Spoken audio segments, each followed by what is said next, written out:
So guys, in this video I'm going to quickly show you how to install most any TAC, RPM gauge, whatever you want to call it. This is the one that I'm installing in my 76 Nova, this one right here. Most diagrams are similar to same. Red, power supply plus 12 volt, battery plus 12 volt. Yellow, backlight, power supply plus 12 volt, headlight plus 12 volt. So the headlights would be, when you turn on your headlights, the lights will come on in your RPM gauge. That will be the yellow wire. The red wire is a constant power supply. The green wire is the RPM signal. Goes to an ignition coil, negative pole.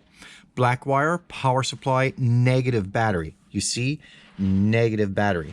So the black wire is your ground. So the reason why I'm doing this video is because a lot of people in their old school cars, they just have the old style coil. Now this particular car doesn't have the old style coil, so I'm going to show you how I set this one up. I found it hard to find a video that actually showed to do this one as a different kind of coil than the old school round coil, which has the negative post and the positive post right on top. And this car doesn't have a distributor cap or post, whatever you want to call it, that has the RPM gauge connection built right into the cap, which you can just take your wire and connect it right into a lead that specifically says for RPM right on your distributor.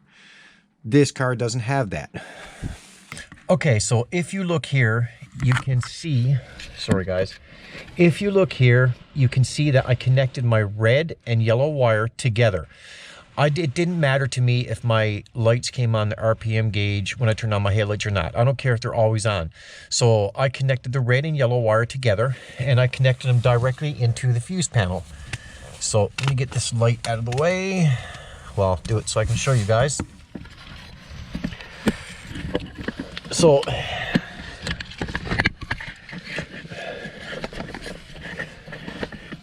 as you can see, my red and yellow is together inside the connection. I'm going right into the ACC plug right here. See, this is my constant power to both wires.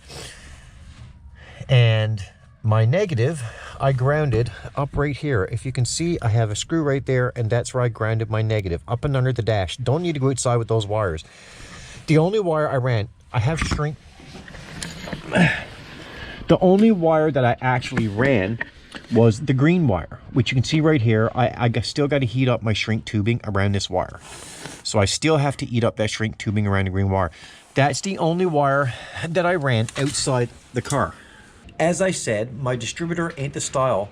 Usually some distributors, I forget the name of it, they have a connection out front there that allows you to just snap your green wire for an RPM gauge right into it.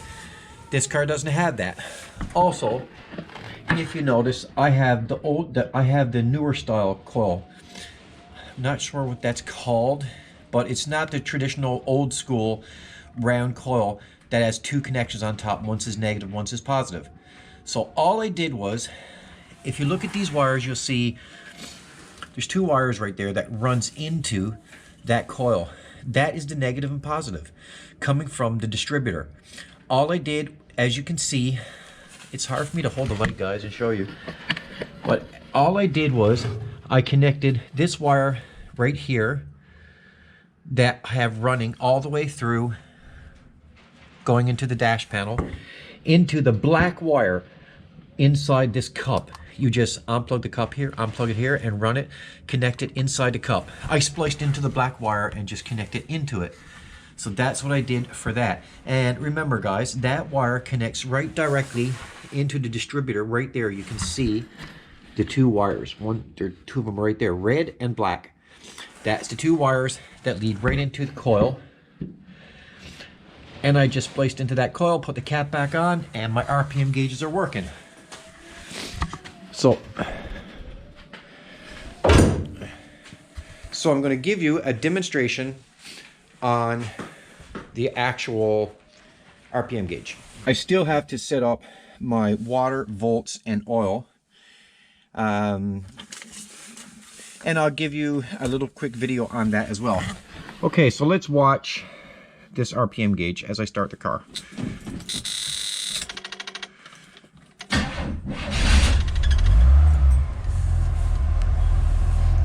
as you can see, guys,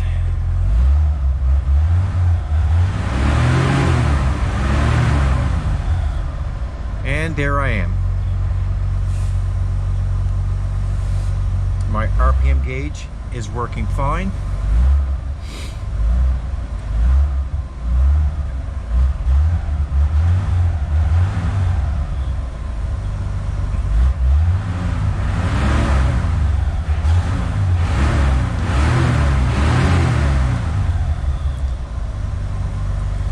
So it's quite easy. I have my touchscreen stereo installed, and it runs off Apple CarPlay. I like old school cars, but I still like to have my music as it is. And when you plug in the cord, you have your Apple CarPlay, so I like that. Again, that was an easy setup. And when I set this up, I'm going to give you a demonstration on how to do that for your volts, water, and oil pressure. But here's my gauges.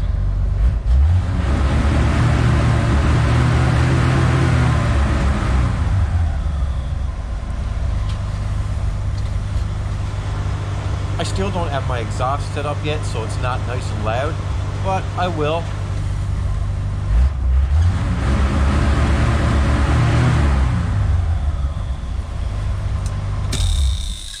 So guys, thanks for watching. Please give me a like over here, a subscribe over here, and I'll keep making those videos. I'm trying to give you little bits and pieces of this car as I'm completely rebuilding it. I'm soon going to be in the paint stage for this 76 Nova, and yeah, that's just one little thing added on to it that I have done. So guys, I will see you in the next one.